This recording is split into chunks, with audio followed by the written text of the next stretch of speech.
নতুন সরকার গঠন করতে যাচ্ছে বিএনপি। এরই মধ্যে নতুন সংসদ সদস্য ও মন্ত্রীদের সুযোগ সুবিধা নিয়ে সামাজিক যোগাযোগ মাধ্যমে চলছে জোর আলোচনা। একজন সংসদ সদস্য ও একজন মন্ত্রী ঠিক কী ধরনের বেতন ও সুবিধা পান, চলুন জেনে নেই আজকের নিউজ বাইটসে। মেম্বার অব পার্লামেন্ট 1973 আদেশ অনুযায়ী সংসদ সদস্যদের মূল বেতন মাসে 55,000 টাকা। এর সঙ্গে নির্বাচনী এলাকা ভাতা 12,500 টাকা, আপ্যায়ন ভাতা 5,000 টাকা এবং পরিবহন ভাতা 70,000 টাকা দেওয়া হয়।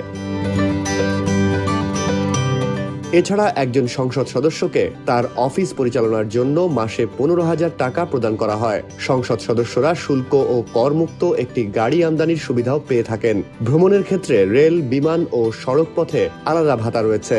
পাশাপাশি বছরে 5 লাখ টাকা পর্যন্ত ঐচ্ছিক তহবিল ব্যবহারের সুযোগ থাকে। সংসদ সদস্যদের প্রদান করা সকল ভাতা আয়করমুক্ত।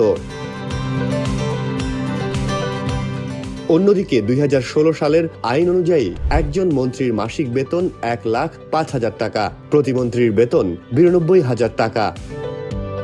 মন্ত্রী ও প্রতিমন্ত্রীরা সরকারি বাসভবন, গাড়ি, বিদেশ ভ্রমণ, নিরাপত্তা, মোবাইল কেনার অর্থ এবং আলাদা স্বেচ্ছাধীন তহবিল সহ নানা সুবিধা পান। এসব সুবিধার ওপরও কোনো রকম কর দিতে হয় না।